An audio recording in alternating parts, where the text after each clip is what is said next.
কোরআনের পাখিটা আজও আছে, সব পাখিরা উড়ে বেড়ায়, খাঁচায় বন্দি ময়না, কারণ ময়না কথা কয়, অন্যেরা তো কয় না।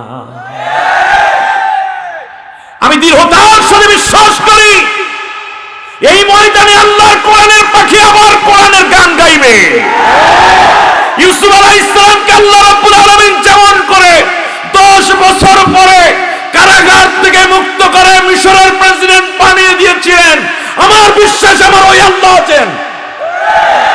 আজ ইউসুফের উত্তরসূরি হিসাবে আমাদের ইউসুফ বেরিয়ে আসবেন, বলেন ইনশাআল্লাহ। আবার তিনি ময়দানে কোরআনের তাফসীর করবেন। কোরআনের আওয়াজ বন্ধ করা যাবে না, এটা অনিবার্য, অনন্ত। কোরআন আছে বলে পৃথিবী আছে। চোর বাটপার গুন্ডার কারণে বাংলাদেশ টিকে নাই, বাংলাদেশ টিকে আছে কোরআনওয়ালাদের কারণে, আর টিকবেও কোরআনওয়ালাদের কারণে। আর এখন থেকে কোরআনকে যারা ন্যূনতম ভালোবাসেন, আর কোনো কথা নাই, সব দল দেখা শেষ।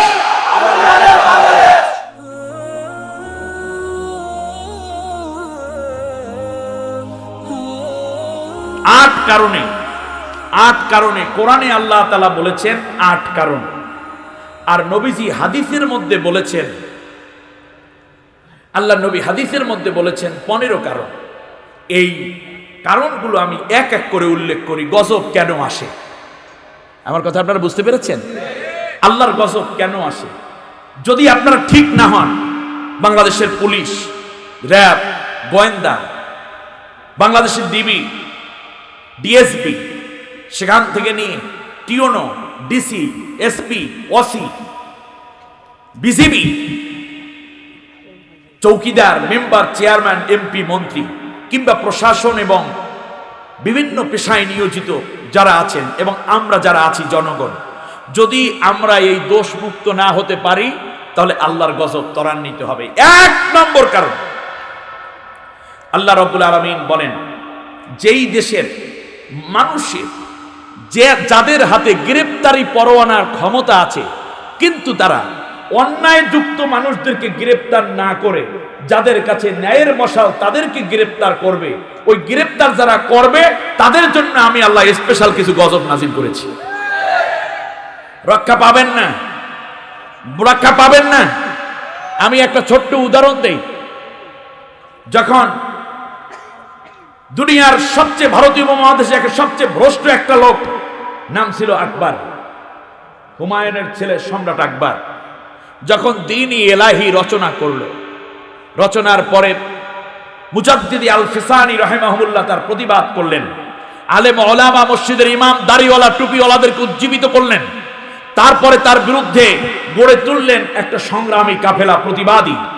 শেষ পর্যন্ত একই মাঠের 2 প্রান্তে 2 দল। এখন বাহাস হবে আকবর সত্য নাকি মুজাদ্দিদ আল ফিসানি রাহমাতুল্লাহ আলাইহি সত্য।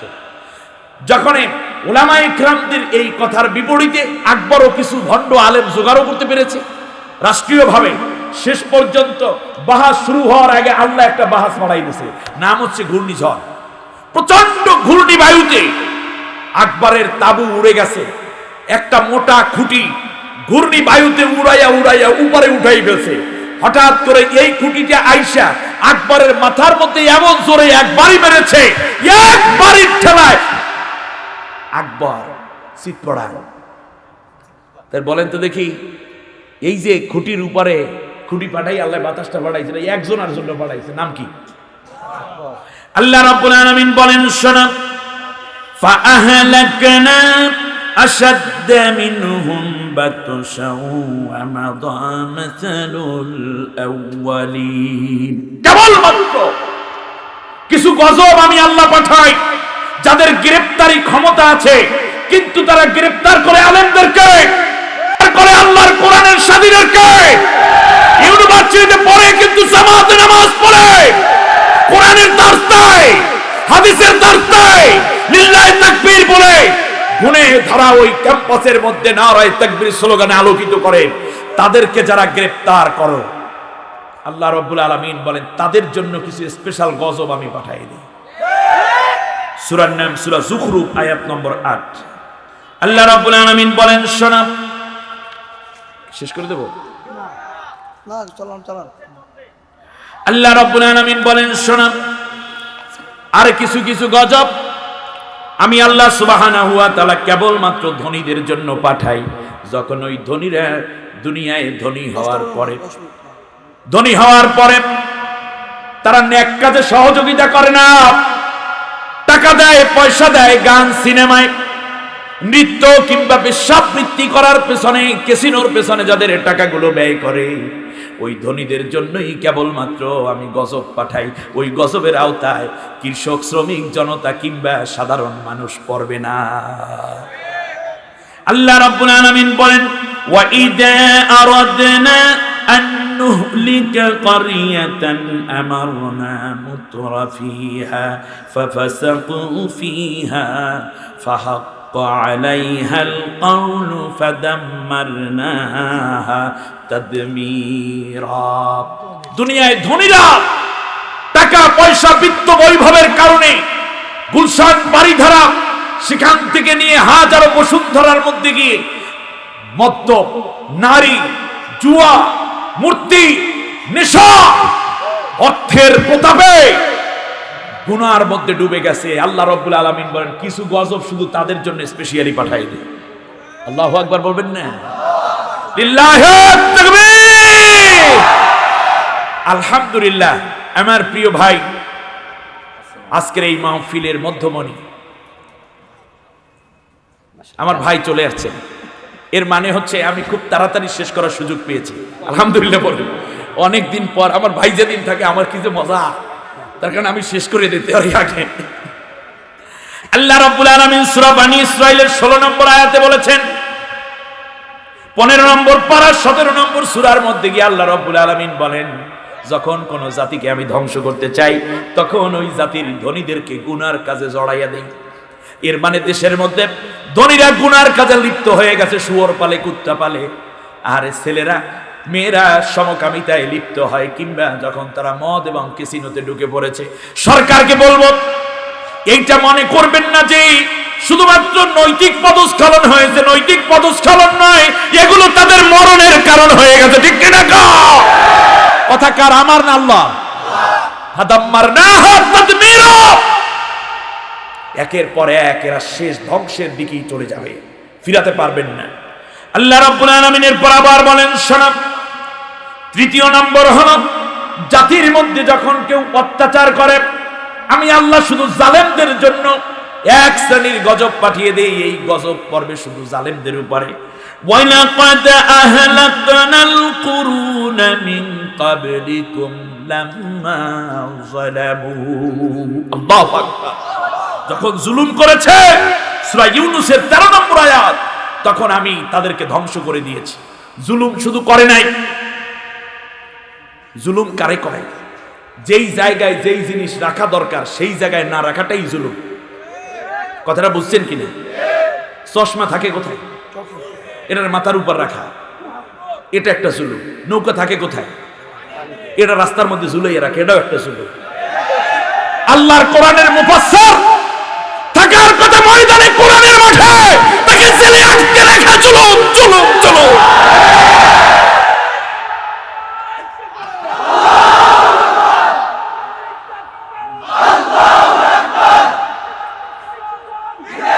আল্লাহ রাব্বুল আলামিন বলেন, শুনুন, আমি শেষ করছি।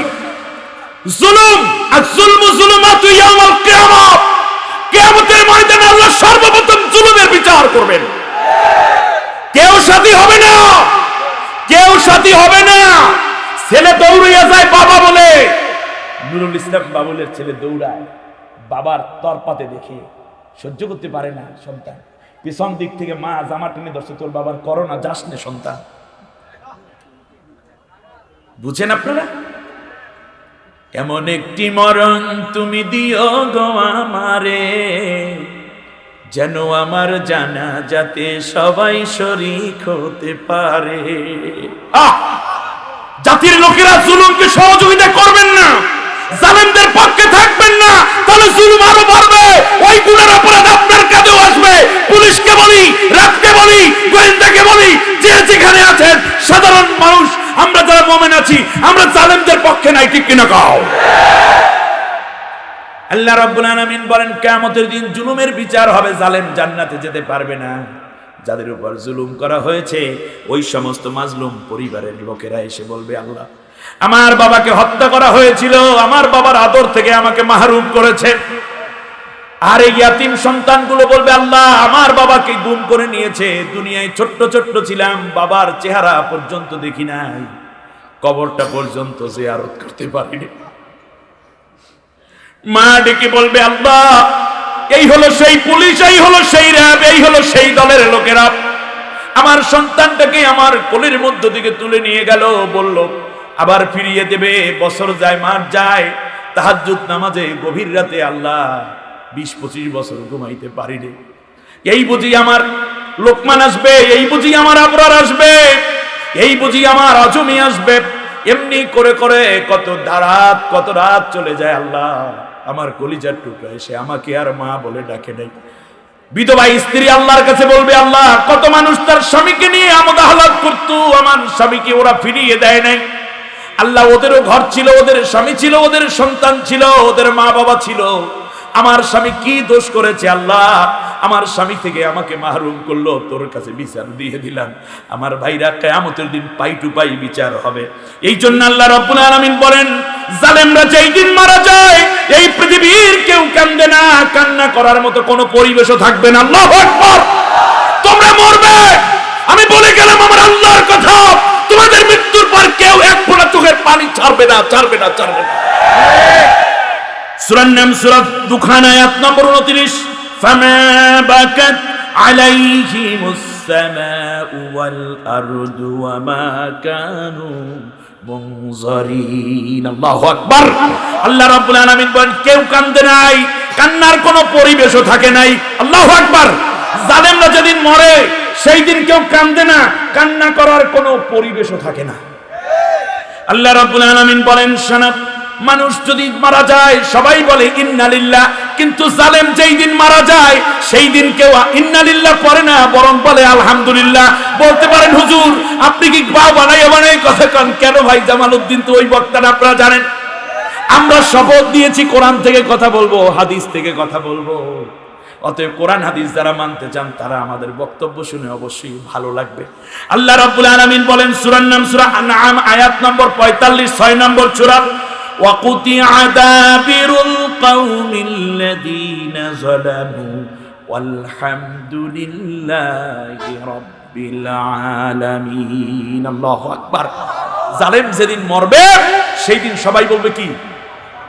আলহামদুলিল্লাহ। আমার ভাইরা, একেবারে সংক্ষেপে 2 মিনিটে এভাবে বলি, যখন কোন রাষ্ট্রের মধ্যে জড়বাদী, নাস্তিক্য মতবাদ এবং মুনাফিকের সংখ্যা বেড়ে যাবে তখন আল্লাহ ওই জনপদকে ধ্বংস করে দিবেন। সূরার নাম সূরা তাওবা, আয়াত নম্বর 68। ওয়া'আদাল্লাহুল মুনাফিকিনা ওয়াল মুনাফিকাতি ওয়াল কুফফারা নারা জাহান্নামা খালিদিনা ফিহা হিয়া হাসবুহুম ওয়া লা'আনাহুম ওয়া লাহুম আযাবুম মুকিম। আল্লাহ রাব্বুল আলামিন বলেন, যারা দ্বীন প্রচারের কাজে বাধা দিবে তাদের জন্য আমি গজব রেডি করে রাখছি। দ্বীন প্রচারের পথে বাধা দিচ্ছেন, প্রচার তো নিজে করেনি না, যারা করে তাদেরকে আটকাইয়ে দেন। আপনি গজবের মধ্যে, গজবের লাইন মানে লাল দাগের মধ্যে পড়ে আছেন। সূরার নাম সূরা নিসা, আয়াত নম্বর 52। আল্লাহ রাব্বুল আলামিন বলেন, দ্বীনের দায়ীদেরকে যারা হত্যা করবে আমি তাদেরকে চিনি এবং দুনিয়ার বুকে আমি তাদেরকে গজব দিয়ে ধ্বংস করব, আখিরাতে আদালতে আমি চূড়ান্ত বিচার কাটবো, তাদেরকে জাহান্নামী করে দেব। وضربت عليهم الذلة والمسكنة وباءوا بغضب من الله ذلك بأنهم كانوا يكفرون بآيات الله ويقتلون النبيين بغير الحق। লাঞ্ছনা, অপমান, ক্ষুধা, দারিদ্রতা, নবীকে হত্যা করা এবং কোরআনের বিধান অমান্য করার কারণেই তাদের উপর এসেছিল। وَيَقْتُلُونَ الَّذِينَ يَأْمُرُونَ بِالْقِسْطِ مِنَ النَّاسِ। আর নবীর অবর্তমানে মানুষের মধ্য থেকে যারা মানবতাকে কল্যাণের কথা বলতো, ন্যায়ের কথা বলতো, নামাজের কথা বলতো, রোজার কথা বলতো, আমি আল্লাহর বিধানের আইন প্রতিষ্ঠার কথা বলতো, তাদেরকে যারা হত্যা করত তাদের জন্য আমি আল্লাহ গজব নাজিল করে দিয়েছি। শপথ ভঙ্গ করছেন, বলছিলেন যে আমরা কোনো পার্সিয়ালিটি করব না, আমরা মানুষের উপর ন্যায় বিচার করব, দল কানা হব না। কিন্তু শপথের পরে আপনারা কি করেছেন, এই কারণে গজব আসবে।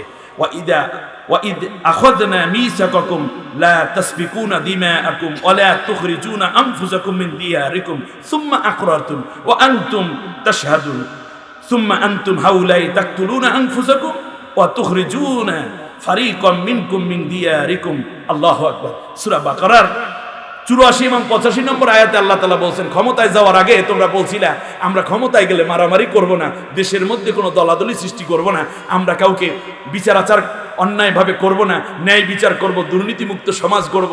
কিন্তু তোমরা ক্ষমতায় যাওয়ার পরে তাকতুলুনা আনফুসাকুম, তোমরা নিজেদের দেশের লোকদের ফারিকাম মিনকুম, একটা দল দুইটা দলের লোকদেরকে সমানে তোমরা হত্যা করেছো এবং তাদের ঘর বাড়ি থেকে বের করে দিয়েছো, তাদের কাছ থেকে ঘুষ আদায় করে তারপর নিজের বাড়ি বিল্ডিং তোমরা করেছিলা। অতএব তোমরা কেউ আমার গজব থেকে রেহাই পাবে না। আল্লাহ রাব্বুল আলামিন এই কথাগুলোকে ধারণ করে সূরা রুমের 34 নম্বর আয়াতের আলোকে যেন আমাদের জীবনটাকে সুন্দর করে গুছিয়ে তোলার তৌফিক দান করেন। আমিন। হাযা মা ইনদি ওয়াল ইলমি ইনদাল্লাহ আলাইহি তাওয়াক্কালতু ওয়া ইলাইহি উনীব। আসসালামু আলাইকুম ওয়া রাহমাতুল্লাহ। মাক্কি এবং মাদানী সূরার মধ্যে আল্লাহ রাব্বুল আলামিন মৌলিক 16টা পার্থক্য সূচিত করেছেন। কয়টা? এর মধ্যে 8টা হলো নাজিলগত, সূরার অভ্যন্তরে সূরার ভঙ্গির দিক থেকে পার্থক্য হলো 8টা, আর মৌলিকভাবে আমলগত বিশ্বনবী সাল্লাল্লাহু আলাইহি ওয়াসাল্লামের আমলগত পার্থক্য ছিল 8টা। আমার দিকে তাকান। কোরআনের বর্ণনা ভঙ্গি মাক্কি সূরা এবং মাদানী সূরার মধ্যে বর্ণনা ভঙ্গির দিক থেকে পার্থক্য কয়টা? 8টা। আর আল্লাহর নবী বিশ্বনবী সাল্লাল্লাহু আলাইহি ওয়াসাল্লাম আমলগত পার্থক্য করেছেন, মক্কায় করেন নাই, মদিনায় গিয়ে করেছেন। এই রকম পার্থক্য আছে 8টা। সুবহানাল্লাহ। মোট মিলে কতটা? 16টা।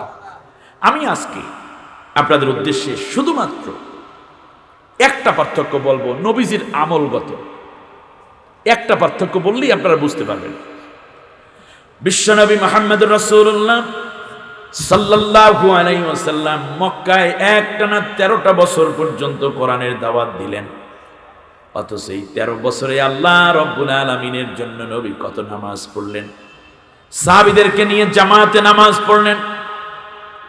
আবার আল্লাহর রাসূল সাল্লাল্লাহু আলাইহি ওয়াসাল্লামকে নবুয়তের 10ম বছরে আল্লাহ রাব্বুল আলামিন মেরাজ করালেন। মেরাজের মধ্যে আল্লাহ নবীকে আল্লাহ তাআলা 14 দফা কর্মসূচি রাষ্ট্র পরিচালনার দিক নির্দেশনা দিলেন। নামাজকে আবশ্যক করলেন, সালাতকে আবশ্যক করলেন। আল্লাহ নবী সালাত আদায় করেন। নবুয়ত পাওয়ার পরে 13টা বছর পর্যন্ত নবী মক্কায় থাকলেন, কিন্তু একটা মসজিদও নবী মক্কায় বানান নাই। খুব ঠান্ডা মাথায় কথাটা নেন। কি বানান নাই? মসজিদ বানান নাই। মসজিদ বানাইতে যে টাকা লাগে সাহাবীদের কি ছিল না? খাদিজা রাদিয়াল্লাহু তাআলা আনহার সম্পদ, উসমান রাদিয়াল্লাহু তাআলা আনহুকে বলা হয় উসমান গনি। আল্লাহর নবী যদি চাইতেন আবু বকর, তালহা, জুবাইর, আব্দুর রহমান বিন আউফ রাদিয়াল্লাহু তাআলা আনহুমকে যদি বলতেন, তাহলে সাধারণ কাঠ কিংবা পাথর বালু দিয়ে নয়, ইচ্ছে করলে স্বর্ণ দিয়েও আল্লাহর নবী একটা মসজিদ বানাতে পারতেন। ঠিক কিনা বলেন? কিন্তু একটা মসজিদও বানান নাই। কারণটা কি? কারণ হলো মসজিদ কার ঘর? জোরে বলেন, কার ঘর? আল্লাহর ঘর। মাইথার দিয়া জনগণ কান খাড়া করে শুনুন, ইসলামের মৌলিক দাবিটুকু আপনি বুঝেন। আল্লাহর নবী একটা মসজিদও বানালেন না। তার কারণ হলো আল্লাহর ঘর বানাতে হয়, আল্লাহর ঘর বানানোর আগে জায়গাটা আল্লাহর নামে দিতে হয়। আপনারা যদি কুমিল্লায় শহরে একটা বিল্ডিং করবেন, ঘর তুলবেন, 5 তলা 10 তলা বিল্ডিং, আপনারা আগে বিল্ডিং করেন নাকি আগে জমিনটা দলিল করেন? এ কথা বুঝতে তো অসুবিধা নেই। আচ্ছা, জমিন দলিল না করে যদি আপনি বিল্ডিং উঠান, কোনো অসুবিধা আছে? কি অসুবিধা আছে বলেন তো? জমিন মালিকানা, জমিনের মালিক এসে কি করবে? বাধা দিবে। দ্বিতীয়বারে বানিয়ে ফেললে কি করবে? ভেঙে দিবে। অথবা মসজিদটা তারা কি করে নিবে, ঘরটা কি করে নিবে, দখল করে নিবে, অথবা আদালতে গিয়ে আপনার কার্যক্রম বন্ধ করে দিবে। মক্কায় বিশ্বনবী সাল্লাল্লাহু আলাইহি ওয়াসাল্লাম যতদিন ছিলেন ততদিন ওই জমিনের মালিকানা ছিল আবু জেহেলের হাতে। কারণ যে যেই দেশের সরকার মূলত ওই জমিনটা তার তত্ত্বাবধানেই পরিচালিত হয়। এজন্য আপনি নিজের টাকা দিয়ে দলিল করতেছেন, কিন্তু নিচে একটা লাইন লেখা থাকে, গণপ্রজাতন্ত্রী আমি স্বীকৃতি দিচ্ছি, গণপ্রজাতন্ত্রী বাংলাদেশ সরকারের কোনো প্রয়োজনে যদি এই ভূমি ব্যবহারের প্রয়োজন হয় তাহলে আমি এই জমিন সরকারকে ফিরিয়ে দিতে বাধ্য থাকিব। টাকা আপনার পকেটে, আয় করেন আপনি, কিন্তু ওখানেই লেখা আছে চাহিদা মাত্র দিতে বাধ্য, ইহার বাহককে দিতে বাধ্য থাকিবে। সরকার যদি এই মুহূর্তে চায় 1000 টাকার সব নোটগুলো আগামীকালকে জমা দিবে, আর না হলে সব ব্যান্ড হয়ে যাবে, আপনারা কি করবেন? তা টাকা আপনার, আপনি তখন তো আর এটা জমা রাখতে পারলেন না। অতএব বোঝা যায় যে যিনি মালিক তাকে ফেরত দেয়া হয়। যেই জমিন আপনি দেখবেন আমেরিকার প্রেসিডেন্ট বলে যে আমেরিকাতে কোনো জঙ্গিদের ঘাঁটি হতে দেব না, আমার দেশে কোনো জঙ্গির ঘাঁটি স্থাপন করতে দেব না, এর মানে কি জমিনটা তার, সে মনে করে নাকি? অপরদিকে যেই সরকারে থাকে সেই মনে করে আমার জমিনে এই কাজ আমি প্রতিষ্ঠা করব, এই কাজ প্রতিষ্ঠা হতে দেব না। যেহেতু আল্লাহর নবী সাল্লাল্লাহু আলাইহি ওয়াসাল্লাম মক্কায় ছিলেন, ওই জমিনের দাবিদার ছিল আবু জেহেল, আবু লাহাব, উতবা, শাইবা, রবিয়া, আবু সুফিয়ান, উমাইয়া বিন খলফেরা, ঠিক কিনা বলেন? ওই জমিনে আল্লাহর ঘর উঠাবেন তো দূরের কথা, বরং আল্লাহর কথা বলেই তো জমিনে দাঁড়াই থাকতে পারে না। কারণ হচ্ছে তারা মনে করে জমিন আমার, এখানে আল্লাহর কথা যে বলে তাকে থাকতে দেব না। আল্লাহ রাব্বুল আলামিন বলেন নবীর বিরুদ্ধে এই জমিনে না থাকার আইন তারা করে ফেলল। লিয়ুসবিতুকা আও ইয়াকতুলুকা আও ইউখরিজুক, আমার জমিনের মধ্যে যদি থাকো তাহলে এই জমিনের মধ্যে একটা জায়গায় তোমাকে আটকে দেব। মুহাম্মদ সূরা আনফালের 30 নম্বর আয়াত, এই জমিনের মধ্যে একটা জেল বানানো আছে, ওই জেলের মধ্যে তোমাকে আটকায়া রাখবো, আমৃত্যু কারাদণ্ড দিয়ে দেব, আর না হয় পারলে তোমাকে হত্যা করে ফেলবো, আর না হয় নাগরিকত্ব ক্যান্সেল করে আও ইউখরিজুক, তোমাকে বের করা হবে, এই জমিনের মধ্যে তোমাকে থাকতে দেয়া হবে না। যেহেতু আবু জেহেল মনে করে দেশ আমার, রাষ্ট্র আমার, আর এটাই স্বাভাবিক, সুতরাং জমিনের মালিকানা আবু জেহেলের হাতে। এই জন্য আল্লাহ রাব্বুল আলামিন বললেন ইন্নী জাইলুম ফিল আরদে খলিফা, ও আমার বান্দারারে, জমিনের বুকে অনেক তাগুতি শক্তি আমার জমিনটাকে দখল করে রেখেছে, আমার জমিনে আমার কথা বলতে দেয় না, আমার জমিনে আমার আল্লাহর আইন, আমি আল্লাহর আইন প্রতিষ্ঠিত হতে দেয় নাই। তোদের কাজ হলো এই জমিন থেকে সমস্ত মানব রচিত মতবাদ উঠাইয়া দিয়া আমি আল্লাহর জমিন আমার কোরআন দিয়ে আবাদ করবি, আমি আল্লাহর আইন দিয়ে আবাদ করবা, এই জন্য প্রতিনিধিত্ব করার জন্য আমি তোমাদেরকে জমিনে পাঠিয়েছি। তাহলে আমরা আল্লাহর খলিফা ফিল আরদে, ইন্নী জাইলুম ফিল আরদে, মসজিদে নাকি? ইন্নী জাইলুন ফিল মাদ্রাসা, ইন্নী জাইলুন ফিল খানকা, না, ইন্নী জাইলুন ফিল আরদে, আরদে খলিফা, জমিনে যাবা, আমারই আইনের প্রতিনিধিত্ব করবে, আমি আল্লাহর বিধানের প্রতিনিধিত্ব করবে, এই জন্য তোমার আমি তৈরি করেছি, জমিনে প্রতিনিধিত্ব করো। আল্লাহর নবী প্রতিনিধিত্ব করতে গিয়ে দেখলেন বাধা সৃষ্টি হয়ে গেছে, আবু জেহেলরা থাকতেই দেয় না। আল্লাহর নবী বিশ্ব নবী সাল্লাল্লাহু আলাইহি ওয়াসাল্লাম হিজরত করলেন, হিজরত করে চলে গেলেন মদিনায়। মদিনায় আল্লাহর নবী প্রবেশ করতে পারেন নাই এখনো, তার কারণ মদিনার লোকেরা আগের থেকেই আল্লাহর নবীকে বলেছিল মুহাম্মদ তুমি যদি আসো আনসারের দায়িত্ব পালন করব, আমরা সহযোগিতা দিব, শুধু তাই নয় আমরা তোমাকে মদিনার রাষ্ট্রপ্রধান বানাইয়া তোমাকে দেশের সরকার প্রধান হিসাবে স্বীকৃতি দেব। নবী মদিনায় ঢুকতে পারেন নাই। মদিনা থেকে 3 কিলোমিটার দূরে কুবা নামক জায়গায় আল্লাহর নবীকে অভ্যর্থনা দেওয়ার জন্য মদিনার ছোট্ট শিশুরা, যুবক, বৃদ্ধ, নারী, পুরুষ সবাই হাজির। তলা আল বাদরু আলাইনা মিন সানিয়াতিল বিদাই ওয়াজাবা শুকরু আলাইনা মাদা লিল্লাহি দাই। আল্লাহু আকবার। এই গান তারা গাইতে থাকলো।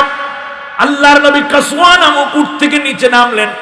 আল্লাহর নবী বললেন, আমার সাহাবীরা, ও মদিনাবাসীরা, এই জায়গায় একটা মসজিদ তৈরি করো। মসজিদের নাম রাখা হলো মসজিদে কোবা।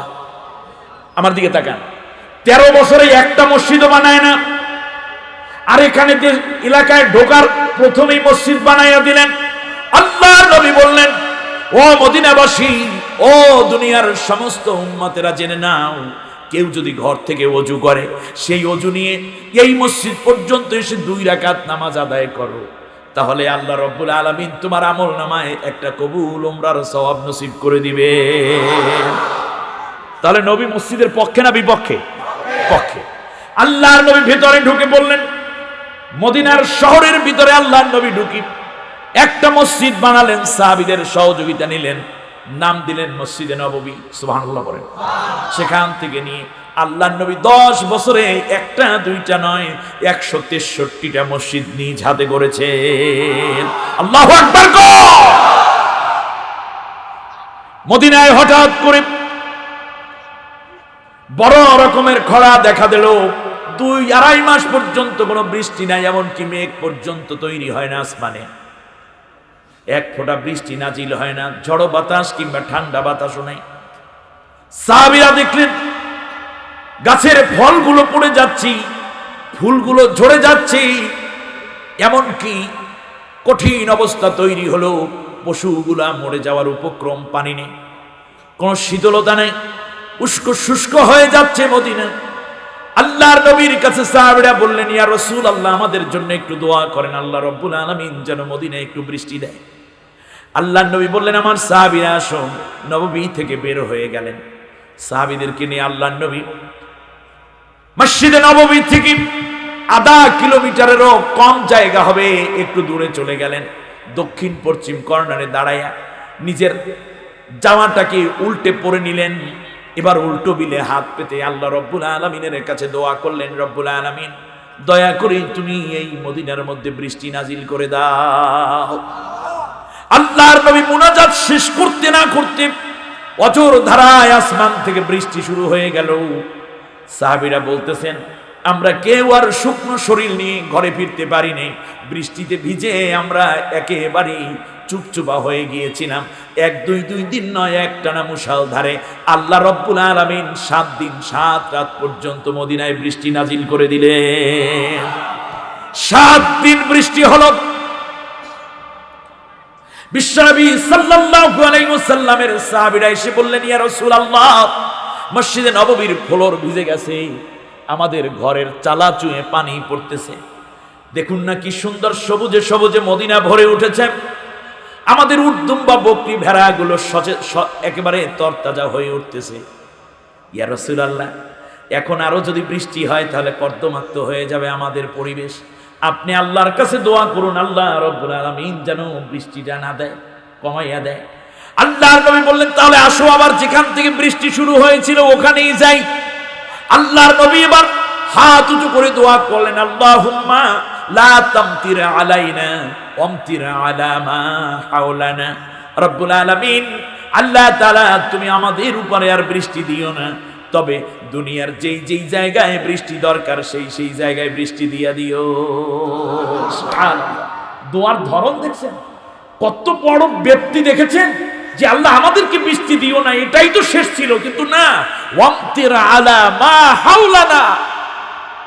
হাওলানা দেখছেন, নবী সবাইকে ইনক্লুড করেছে, হাওলানা, আমাদের মধ্যে জাতির যেই যেই জায়গায় তিনি রহমাতুল লিল আলামিন, সকলের জন্য নবী, এজন্য বললেন তামাম দুনিয়ায় যেই যেই জায়গায় বৃষ্টি দরকার আল্লাহ তুমি সেই সেই জায়গায় বৃষ্টি দিয়ে দাও। বৃষ্টি থেমে গেল। আল্লাহ নবী বলেন, এখানটা মসজিদ বানাও, আর মসজিদের নাম দিলেন গামামা। সুবহানাল্লাহ বলেন। কত মসজিদ! তাহলে নবী মসজিদ চান, কিন্তু মসজিদের আগে চান ভূমি উদ্ধার হোক, আল্লাহর কোরআনের আইনে চলুক, ঠিক কিনা বলেন? প্রমাণ নেন আবার। আল্লাহর নবী 8ম হিজরিতে মক্কা বিজয় করলেন সাহাবীদেরকে নিয়ে। ইন্না ফাতাহনা লাকা ফাতহাম মুবিনা আয়াত নাজিল হয়ে গেল। 10,000 সাহাবীকে নিয়ে রমজান মাসের জুমাবার দিবসে আল্লাহর নবী মক্কায় প্রবেশ করলেন। নবীকে রোধ করার জন্য কেউ কোনো সাহসও দেখালো না। আল্লাহ নবী সাল্লাল্লাহু আলাইহি ওয়াসাল্লাম মক্কা বিজয়ের পরে কোন হাদিসে আছে 11 দিন ছিলেন, কেউ বলেন 15 দিন, কেউ বলেন 13 দিন আল্লাহর নবী ছিলেন। এই 13 দিনের মধ্যে আল্লাহর নবী একটা দুইটা নয়, মক্কার 4-5 জুড়ে বিশ্ব নবী সাল্লাল্লাহু আলাইহি ওয়াসাল্লাম সর্বমোট 63টা মসজিদ কায়েম করলেন।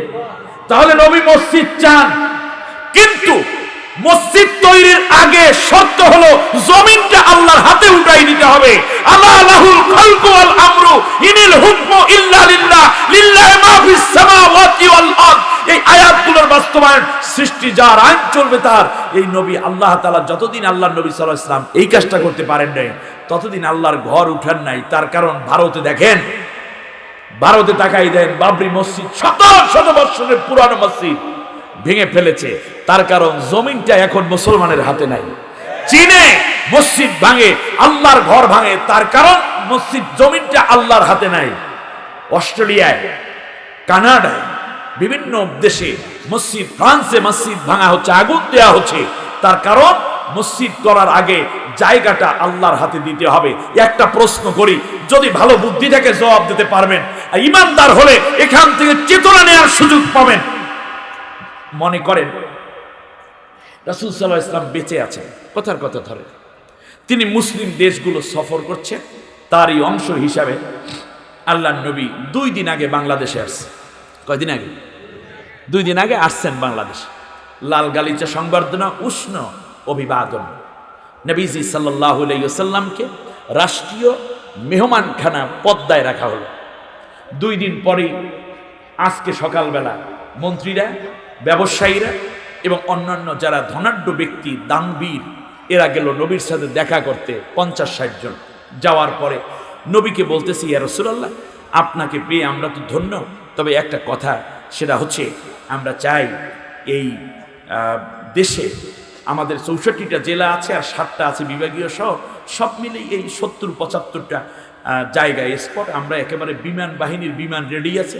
আপনি শুধুমাত্র বিমানে গিয়ে 5 কোটি টাকা করে আমরা সরকারি তহবিল থেকে বরাদ্দ দিয়েছি পার মসজিদে।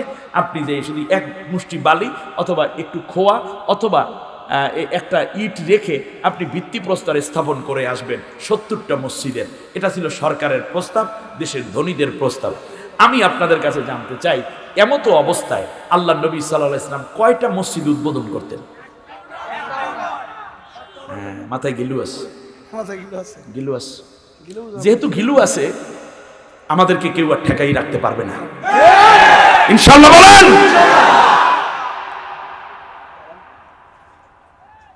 নোয়াখালীর হুজুরের আগে তো বিভিন্ন জায়গায় যাইয়া তালিম দিতেন না? আমাদের বাড়ি তো নুর ইসলাম নামের একজন হুজুর ছিলেন, 102 বছরে মারা গেছে। আমাদের বাড়িতেই কবর হয়েছে এই আলেমের। বিয়া শাদী, বাচ্চা টাচ্চা সব আমাদের এলাকায়। ওই নিজের বাবা মার বাড়িও ভুলে গেছে। তো একেবারে সেই আদি কথা বলছি, গ্রামের মধ্যে গিয়ে মক্তব একটা বিলাইছে, সবাই আসছে পড়তে। হুজুরে যা বলে তাই, কোরআন হাদিস তো আর অত হুজুরেরও জানা ছিল না বর্তমান সময়ের মতো। তো এক পর্যায়ে হুজুর গ্রামের মক্তব বন্ধ দিয়ে 15 দিনের জন্য যাবে বাড়িতে। এই পৌষ মাসের দিন, মাঘ মাসের দিন শেষ হয়ে গেছে, ধান চাল, হ্যাঁ, এরপরে কিছু কদু, মরিচ, হলুদ এইগুলো নিয়ে চলে যাবে। তুই 15 দিন বাচ্চারা করবে কি? তো বাচ্চাদেরকে বললো, তোরা প্রতিদিন সকালবেলা আসবি। কয় হুজুর এসে পড়বো কি? বলে পড়বি হলো গোলে মালে যাক কয় একদিন, গোলে মালে যাক কয় একদিন, গোলে মালে যাক কয় একদিন। গোলে মালে যাক কয় একদিন, এই শব্দটা বোঝেন আপনারা? এর মানে এই কাটতে কুটে কোনো রকম কয়েকদিন। বর্তমান যে এখন স্কুল কলেজ বন্ধ, পোলাপান গোলে মালে যাক কয়েকদিন, কথা বোঝেন নাই? তো পোলাপান সকালবেলা আসে, মেয়ে ছেলে সব সকালবেলা এসে গোলে মালে যাক কয়েকদিন, গোলে মালে যাক কয়েকদিন, গোলে মালে যাক কয়েকদিন। সুর যা আছে, ছায়া ছবি, বাটিয়ালি, উজন বাটি, সব সুর দিয়েই গাইতেছে। তো 5-6 দিন যাওয়ার পরে ওই এলাকায় আর এক হুজুর আছে। ওই ছেলে আবার পড়ালেখা করছে হাটহাজারিতে। এই ছেলে আইসা শুনতেছে মক্তব ঠিক আছে, আওয়াজ যায়, দেখি তো কি পরে ওরা সকালবেলা ফজরের পরে। যাইয়া শুনতে আসি, একটার গায়ে আর একটায় পরে, আর গোলে মালে যাক কয় একদিন, গোলে মালে। এই তোমাদের পড়া শেষ হয়েছে? জি জি। ভাই কি হয়েছে? তোমার পড়া হয়েছে? জরিনা বেবি? জি। ফাতেমা বেগম? জি। হাসিনা বেগম? জি। খালেদা বেগম? আপনার কি খবর? জি আমারও গোলে মালে যাক কয়েকদিন। এরপরে আপনি সত্তার মেয়া কি খবর? এরশাদ আপনার কি খবর? এরপরে আইনুদ্দিন আপনার কি খবর? ফখরুদ্দিন মিয়া বই দিচ্ছ কে? কি খবর? কয় হুজুর গোলেমালে যাক কয় একদিন। কয় পরের সবক পড়ো। এটা তো কায়দা নাম্বার 1। এর পরের কায়দাটাও পড়ে বলো, যেহেতু এটা হয়ে গেছে মুখস্থ, পরের যেটা আছে সেইটা সবকটা আদায় করলে হুজুরি খুশি হবে যে কায়দা নাম্বার 2ও পড়া হয়ে গেছে। খেয়াল করছেন না? ভালো হয়েছে না? কয় পরের সবক বলেন। কয় টালি বেলি করিয়া খাবা কয়দিন। প্রথম সবক ছিল কি? পরের সবক কি? হুজুর কি পরের সবক কি? টালি বেলি করিয়া খাবা কয়দিন। তো হুজুরে তো 15 দিন পরে আসছে বাড়ি থেকে, আইসে গোসল আসল দিয়া গরম ভাতটা খাইয়া টাইয়া পোলা পাইনেরা ওইদিকে পড়তে আসে। হুজুর তো জানে না কি পরে ওরা। এরপরে ব্যাগটারে হাতে লইয়া পান খাইয়া টাইয়া তারপর ঢুকতেছে, পান খাইতে খাইতে যাইয়া শুনতেছে গোলেমালে যাক একদিন পরে না, পোলা পানি কয় টালি বেলি করিয়া খাবা কয়দিন। যাইয়া ওগলা তো বোঝেন, মানে চাটাই হয় যে এর মধ্যে ব্যাটে একটা বাড়ি মারছে, সব চুপচাপ সুবহানাল্লাহ পড়া হয়েছে। কয় হুজুর একেবারে টাটকা মুখস্থ। কি পড়ছো? এই যে গোলেমালে যাক একদিন। জি তুমি পড়ো, গোলেমালে যাক একদিন। এরপর গোলেমালে যাক একদিন। সবাই গোলেমালে যাক একদিন। একজনে দাঁড়াই কয় হুজুর আমরা পরের সবকও পড়িয়া ফেলাইছি। পরেরটা কি? টালি বেলি করিয়া খাবা কয়দিন। এর পাশে ওই পাশে আর একজনে কয় এখান দিয়ে সুফিয়ান মেয়ে কই টালি বেলি করিয়া খাওয়া কয়দিন। ওখানে দেলোয়ার মেয়ে কয় টালি বেলি করিয়া খাওয়া কয়দিন। এখান দিয়ে আহমদ শফি হুজুরে কয় টালি বেলি করিয়া খাওয়া কয়দিন। তো সব দিক থেকে দেখতেছে কয় কিরে এতদিন গোলেমালে যাক কয়েকদিন, এখন নতুন সবক হইল টালি বেলি করিয়া খাওয়া কয়দিন। অতএব মনে রাখতে হবে গোলেমালে যাক কয়েকদিন শেষ, এখন প্রশ্ন হলো টালি বেলি করে খাওয়া কয়দিন। ঠিক কিনা?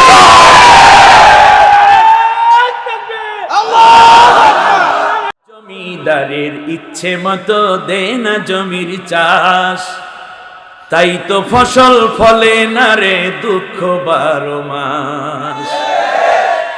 আমি খাজনা পাতি সবই দিলাম, তবু জমিন আমার হয় যে নিলাম। আমি পাই না জমিদারের দেখা, পাই না জমিদারের দেখা, মনের দুঃখ কারে কই, আমি তো সেই ঘরের মালিক নই। পরের জায়গা পরের জমিন ঘর বানায় আমি রই, আমি তো সেই ঘরের মালিক নই। ঠিক না? তাহলে একবার একটা হাত তোলা ওলামায়ে কেরাম, জায়গা আল্লাহরে না দিয়েছে এই ঘরের ইমামতি আপনি করেন, জায়গার মালিক এসে কয় হুজুর এই কথা বলবেন, ওইটা কেন বললেন, কোপাও চাকরি খাইয়ে ফেলাবো, গাছ ধরে বের করে দেবো, এখানে জঙ্গির ট্রেনিং হয়, হাজার কথা বলে আপনার কলিজাটা ছোট করে রেখেছে। আলেমরা একবার চিৎকার করে আওয়াজ দিন এই জমিন আগে আল্লাহর জমিনটা ফিরিয়ে দেবো, তারপর মসজিদের সুন্দর ইমামতি করবো। ঠিক কিনা?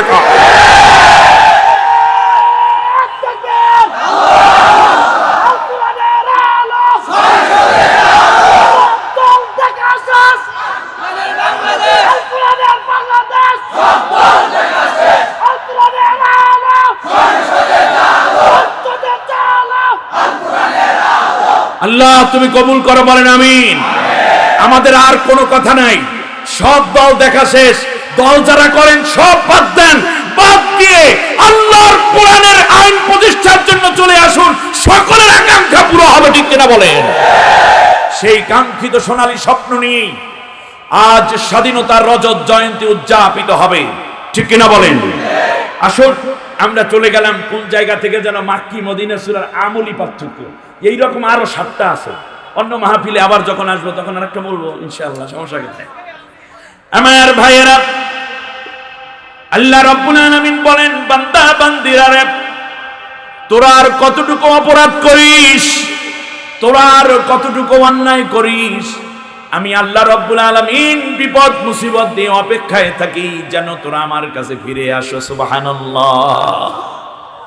আল্লাহ রাব্বুল আলামিন বলেন قل يا عبادي الذين أسرفوا على أنفسهم لا تقنطوا من رحمة الله إن الله يغفر الذنوب جميعا إنه هو الغفور الرحيم।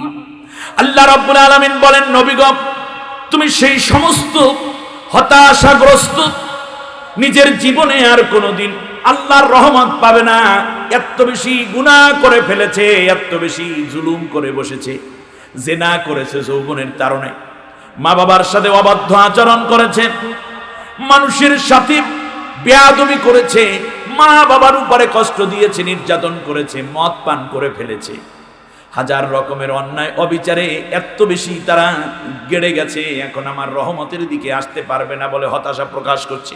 শয়তান মানুষকে যত রকমের ধোঁকা দেয়, তার মধ্যে এটাও একটা ধোঁকা যে তোর মতো অপরাধী কোনোদিন আর ক্ষমা পাবি না। কিন্তু আমার আল্লাহর ক্ষমা অবারিত। আল্লাহ রাব্বুল আলামিন বলেন, নবী গো, তুমি আমার বান্দা বান্দীদেরকে বলে দাও, যারা নিজেদেরকে ক্ষমা পাবে না বলে হতাশা প্রকাশ করে আমার রহমতের বাইরে বাইরে দৌড়ায়, তাদেরকে বলো, লা তাকনাতু মির রাহমাতিল্লাহ, আল্লাহ রাব্বুল আলামিনের রহমত থেকে তোমরা নিরাশ হইও না। ছোট্ট একটা বাচ্চা মা মার্কেটে নিয়ে গেল, তার সাথে আরো দুইটা বাচ্চা আছে, মধ্যবিত্ত ফ্যামিলির মা, স্বামীটা মারা গেছে, মানুষের বাড়িতে বাড়িতে কাপড় চোপড় বিক্রি করে খায়, কাপড় কিনতে মার্কেটে গেছে, কিন্তু ছোট্ট বাচ্চাটা মাকে ভীষণ ডিস্টার্ব করে, আমার চোখে দেখা ঘটনা।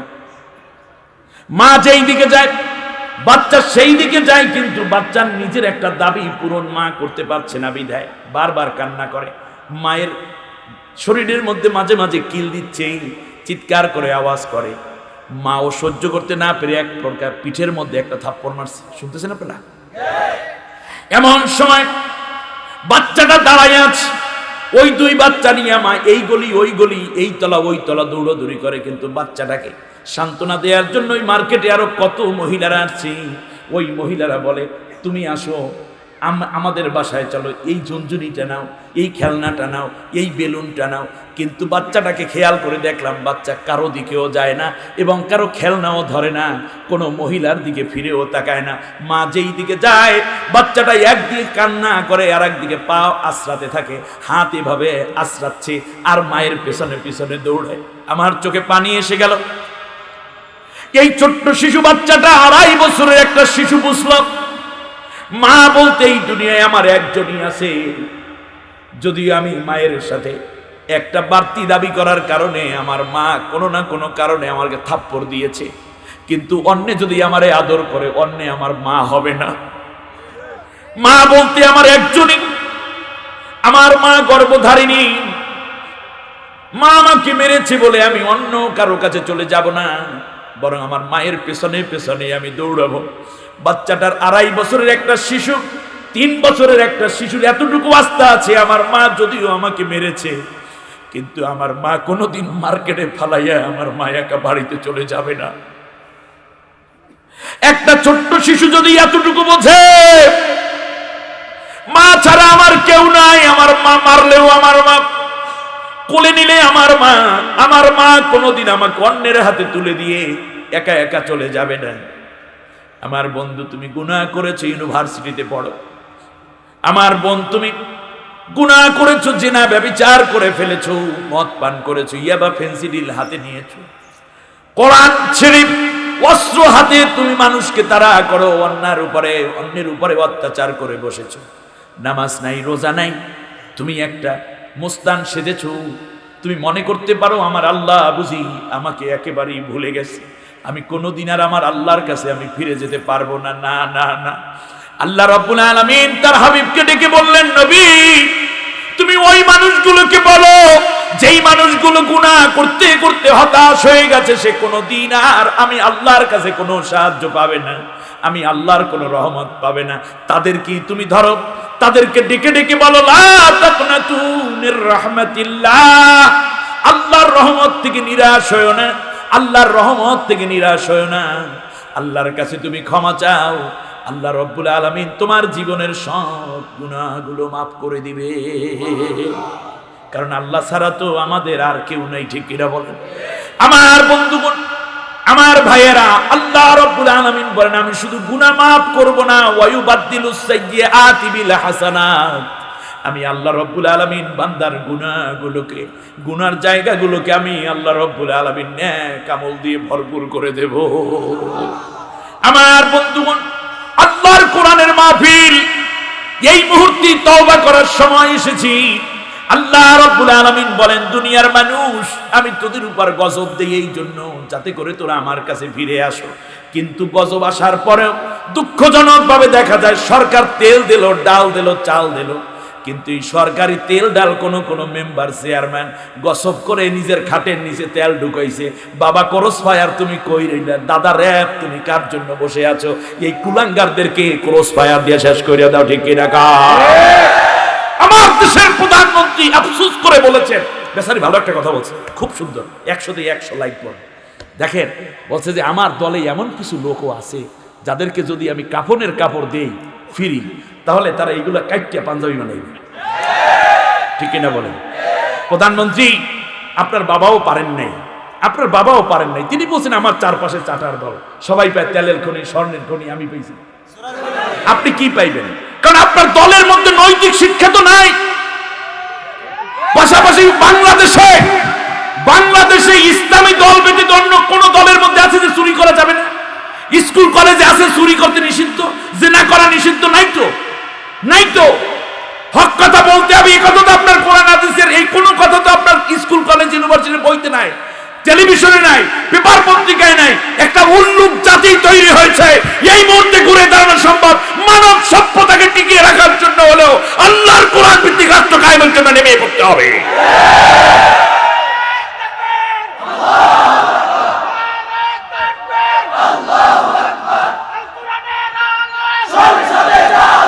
লাআল্লাহুম ইয়ারজিউন, তারা যেন রুজু হয়, তারা যেন ফিরে আসে।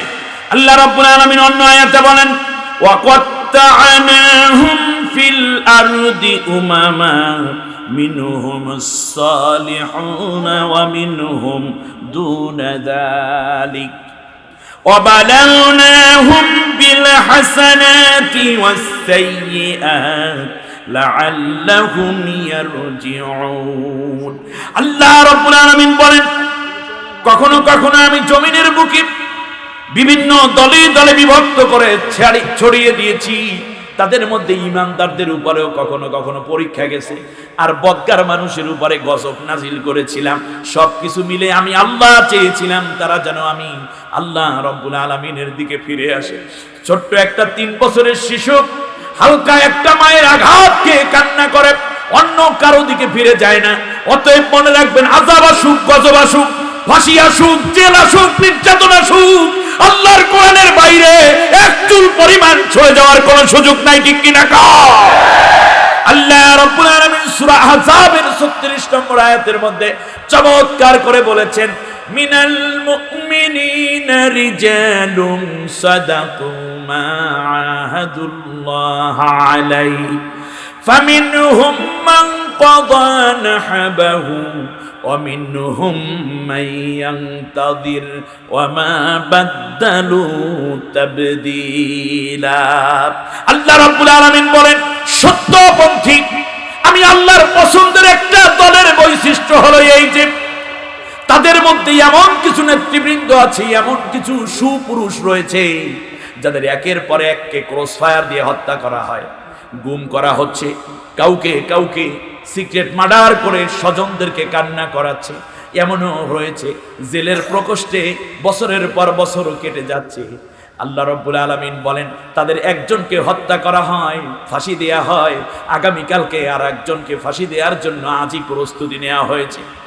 কিন্তু মনে রেখো, একজনের সামনে আর একজনকে হত্যা করা হয়, একজনের সামনে আর একজনকে ফাঁসি দেয়া হয়, একজনের সামনে আর একজনকে ক্রস ফায়ার দেয়া হয়। এরপরেও তারা যেই শপথ নিয়ে একদিন আল্লাহর দিন প্রতিষ্ঠার জন্য ময়দানে শপথবদ্ধ হয়েছিল, তারা শপথ থেকে এক চুল পরিমাণ পিছপা হয়ে যায় না। ওয়ামা বাদদালু তাবদীলা, তার কারণ তারা শপথ করেছেন, না সালাতি ওয়া নুসুকি ওয়া মাহইয়ায়া ওয়া মামাতি লিল্লাহি রাব্বিল আলামিন, নিঃসন্দেহে আমার নামাজ আমার কোরবানি, আমার জীবন, আমার মরণ বিশ্বজাহানের পান্ডেওয়ালা আল্লাহর জন্য। এই শপথ করে আল্লাহর কোরআনকে বিজয় করার জন্য ময়দানে এসে গেছে। জুলুম যতই হোক, জুলুমাত যতই তাদের উপর চেপে বসুক, তারা তাদের শপথ থেকে এক চুল পরিমাণও পিছপা হয়ে যায় নাই। অন্য আয়াতে আল্লাহ রাব্বুল আলামিন বলেন, ওয়ালাকাদ আহলাকনা মা হাওলাকুম মিনাল কুরা وصرفنا الآيات لعلهم يرجعون। বেশি দূরে যাও না, তোমার কাছেই তো কত মানুষ মারা গেল। আমি আল্লাহ রাব্বুল আলামিন এই জন্য তোমার সামনে এই মানুষগুলো কি পৃথিবী থেকে নিয়ে গেলাম যেন তোমরা ফিরে আসতে পারো। আমার ভাইরা, অল্প কয়টা নাম বলি। এস আলম গ্রুপ বাংলাদেশের সবচেয়ে বড় ধনী একটা গ্রুপ অফ ইন্ডাস্ট্রিজের মালিক, সবচেয়ে বাংলাদেশের 1 নম্বর ধনী হবেন হয়তো। মেজো ভাইটা মারা গেল, অথবা কোন ভাই যেন মারা গেল। চোখের সামনে ভাই মারা যায়, যদি 1000 কোটি টাকা দিয়েও বাঁচানোর সাধ্য থাকতো, তারা কেউ পিছপা হতো না, ঠিক কিনা বলেন? করোনায় মরে গেল। যমুনা গ্রুপ অফ ইন্ডাস্ট্রিজের মালিক নুরুল ইসলাম বাবুল যখন করোনা আক্রান্ত হলেন, চীন থেকে 70 জন ডাক্তার নিয়ে আসা হলো স্পেশাল হেলিকপ্টারে, বিমানে করে। 13 দিন পর্যন্ত চিকিৎসা করলো, কোনো উপকার হলো না, বাঁচানো আর সম্ভব নয়, ডাক্তাররা চলে গেল। 2 দিন পরে অক্সিজেনের প্রচন্ড অভাব দেখা দিল, শরীরের মধ্যে অক্সিজেন যাচ্ছে না, লাংস ডিস্ট্রয় হয়ে গেছে, 85% পর্যন্ত তার লাংস ব্লক হয়ে গেছে, শ্বাস আর চলে না। শুধুমাত্র একটা আওয়াজ দিল, কে আছো গো, আমাকে একটু অক্সিজেন দাও। আমার যমুনা গ্রুপের পুরোটাই তার জন্য আমি লিখে দেব। সেই আল্লাহ রাব্বুল আলামিন আমাকে আপনাকে ফ্রি অক্সিজেন দিয়ে বাঁচাইয়া রাখলেন, সুস্থ রাখলেন। এই কণ্ঠ দিয়ে অন্য কারো আওয়াজ তুলবে না, একমাত্র আল্লাহর বরত্ব ঘোষণা হবে, ঠিক কিনা গো?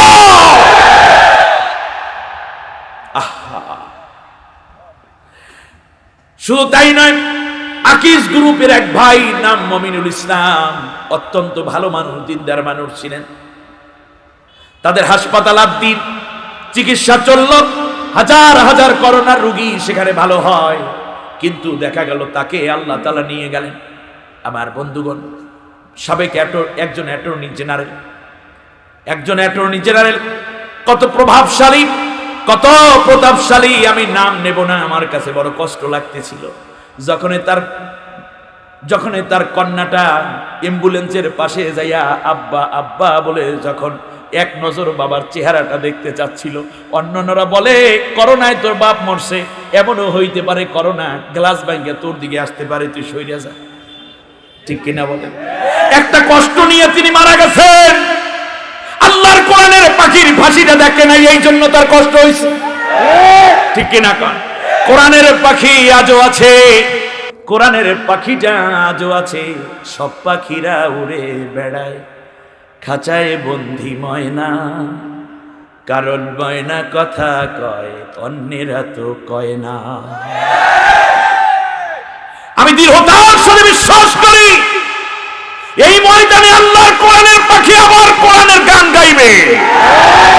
ইউসুফ আলাইহিস সালামকে আল্লাহ রাব্বুল আলামিন যেমন করে 10 বছর পরে কারাগার থেকে মুক্ত করে মিশরের প্রেসিডেন্ট বানিয়ে দিয়েছিলেন, আমার বিশ্বাস আমার ওই আল্লাহ আছেন। আজ ইউসুফের উত্তরসূরি হিসাবে আমাদের ইউসুফ বেরিয়ে আসবেন, বলেন ইনশাআল্লাহ। আবার তিনি ময়দানে কোরআনের তাফসীর করবেন। কোরআনের আওয়াজ বন্ধ করা যাবে না, এটা অনিবার্য, অনন্ত। কোরআন আছে বলে পৃথিবী আছে। চোর বাটপার গুন্ডার কারণে বাংলাদেশ টিকে নাই, বাংলাদেশ টিকে আছে কোরআনওয়ালাদের কারণে, আর টিকবেও কোরআনওয়ালাদের কারণে। আর এখন থেকে কোরআনকে যারা ন্যূনতম ভালোবাসেন, আর কোনো কথা নাই, সব দল দেখাছে। আল্লাহ রাব্বুল আলামিন বললেন, শোনো, সাবেক স্বাস্থ্যমন্ত্রী আবার স্বরাষ্ট্রমন্ত্রী, প্রভাব কম নাকি? অনেক বেশি, এই জন্যই তো অবস্থা এইরকম। আল্লাহ রাব্বুল আলামিনের করোনা সব শেষ নাকি? আর নাই, বাংলাদেশ অপেক্ষায় আছে, এখন একটা ডোজ দেব। সবাই রেডি? ইনশাআল্লাহ। আল্লাহ রাব্বুল আলামিন বলেন, শোনো, কুল সিরু ফিল আরদি সুম্মা আনজুর কাইফা কানা আকিবাতুল মুকাজ্জিবিন। আল্লাহু আকবার।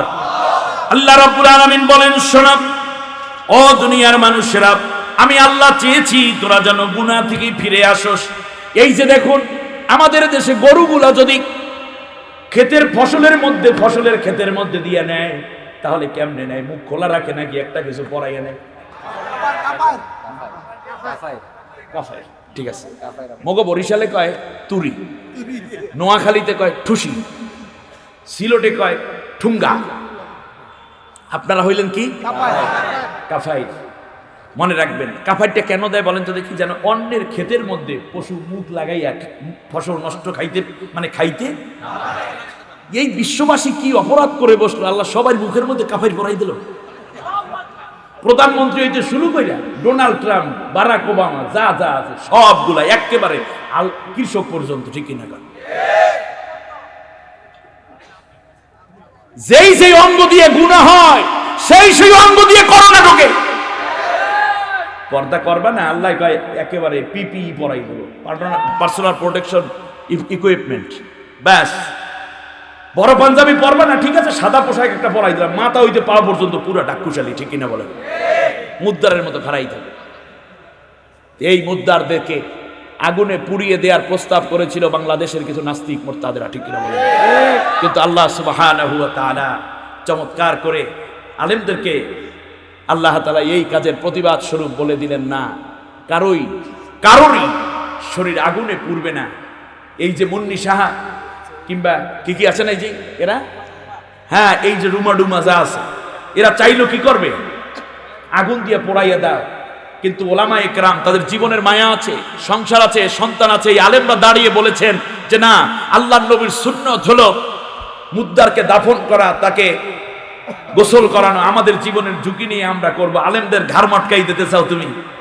আলেমদেরকে গালিগালাজ করো, খেলা হবে, মোকাবেলা। কিসের মোকাবেলা বেটা? তুই আন্দাজি করোনার ডরে ঘরের মধ্যে বসে মোকাবেলা করিস, ঠিক কিনা বলেন?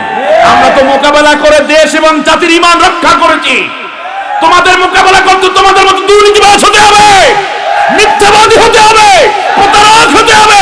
এইগুলো আলেমরা করে না, আলেমদের সাথে তোমাদের খেলা মানায় না।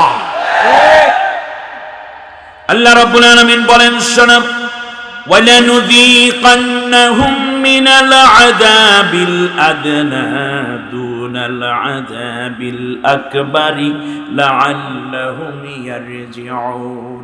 এই ছোট গজব দিলাম, আল্লাহ কয় বড়টা আসার আগে আমি অপেক্ষা করি তোরা যেন ফিরে আসো। সুবহানাল্লাহ। অতএব আল্লাহর টার্গেট কি বলেন তো? আল্লাহর টার্গেট আমরা যেন কি করি বলেন? ফিরে আসি।